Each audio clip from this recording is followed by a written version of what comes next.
يسعد لي أوقاتكم، كيفكم؟ إن شاء الله أنكم بخير. ببداية الفيديو بنبدأ بالصلاة على النبي عليه الصلاة والسلام. قبل ما نبلش الفيديو ونحكي عن الفقرة المهمة هلأ ببداية الفيديو، بتمنى من كل شخص عم بيشوفني إني أطلب منكم طلب، يا ريت إنكم تساعدوني لحتى إني وصل لعدد مليح من المشتركين.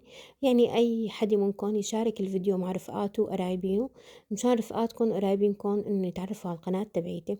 طبعا بكون ممنون كتير منكم إذا بتساعدوني بهاي الشغلة.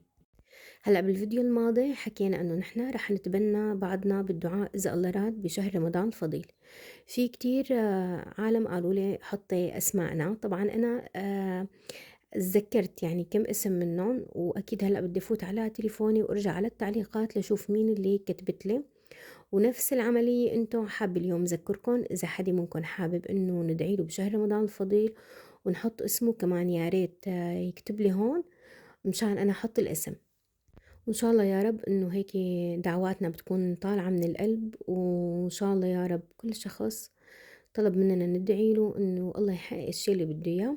مثل ما قلت لكم أنا هلأ راح أكتب الأسماء، وأي حد عم بيشوف الفيديو وحابب إني أذكر اسمه يكتب لي بالتعليقات مشان أنا أرجع يبقى وأحط الأسماء مرة تاني.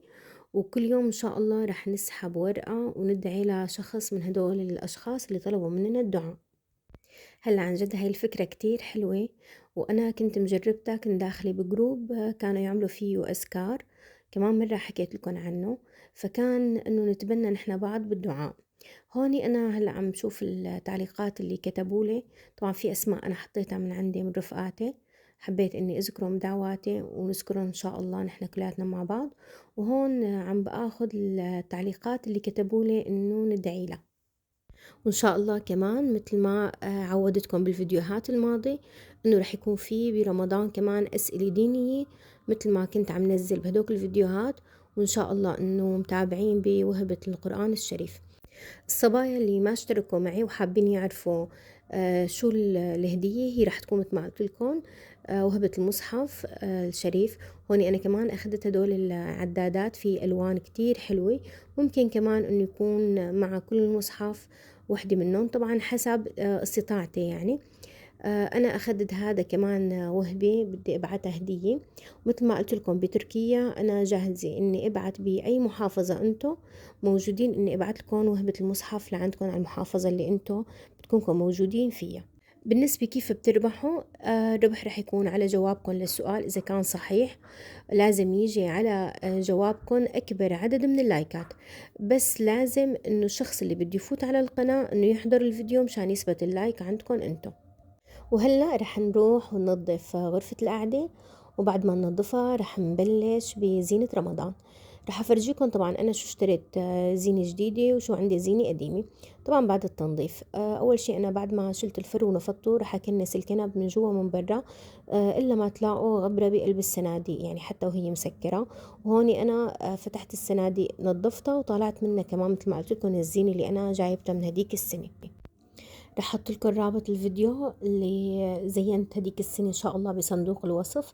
هدول عندي من قبل ما اشتريتهم، وكمان في خشبيات انا اخذتهم كمان عندي من هديك السنة ما اشتريت. بس لكن الشغلات الجديدة رح تشوفوها انتو وتميزوا بين هذا الفيديو والفيديو اللي انا مصورته هديك السنة.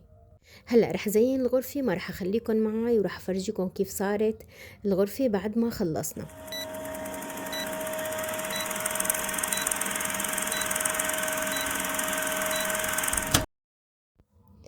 هلأ تعالوا شوفوا كيف حطيت الأغراض اللي اشتريتها. هذا الهلال اللي لونه ذهبي أنا اشتريته، لقيته بالصدفة بمحل بالسوق وما كان عنده غيره، فكتير عجبني واشتريته. وهدول اللي معلقات بالسقف طلبتهم من النت. بالنسبة للفوانيس الذهبية هدول عندي كمان قديمات، ولكن هدول الاثنين اللي بالنص كمان اشتريتهم هاي السنة. وهذا الطقم اشتريته كمان هاي السنة مع الفوانيس والهلال اللي بالنص. بس كتير يعني كنت متضايقة اني عم شوف تعليقات كتير وحكي كتير انه عن جد هدول الشغلات كتير فيها حرمانية، وبنخاف منها مشان الأطفال يعني. فقررت انه خلص اذا الله راد انه هاي السنة اخر سنة اني احطهم ببيتي. طبعا انا قصدي على هذا التمثال يعني. هدولي ما عاد بدي إني أرجع أشتري منهم نهائيًا.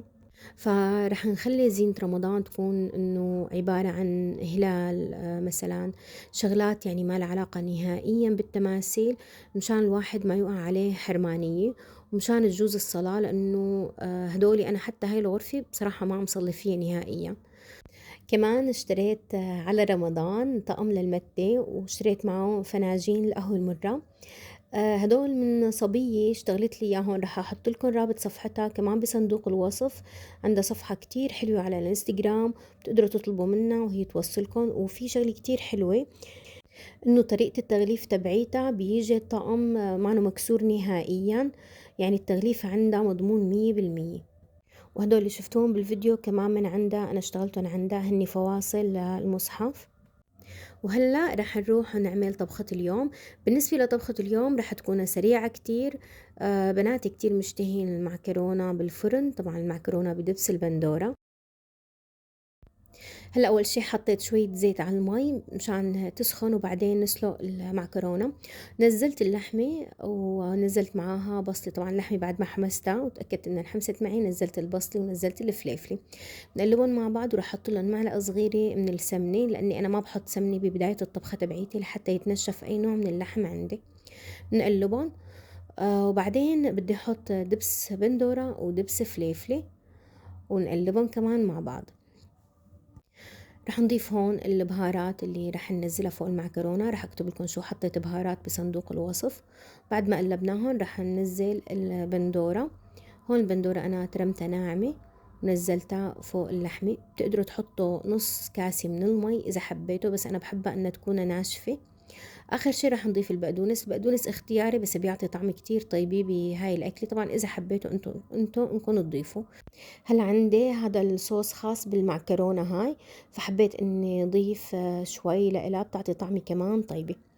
هلا بدي احط اللحمة فوق المعكرونة ونقلبهم كلياتهم مع بعض وندخلها على الفرن لحتى تتنشف عندي تماما، وبعدين طالعة. طبعا انا بحبها انها تكون عندي كتير ناشفة، بحبها اكتر. هلا هيك استوت عندي وعن جد الطعم بشهي، وجربوا طريقتي. اذا عجبكم الفيديو لا تنسوا تضغطوا على زر اللايك وتعملوا لي شير للفيديو.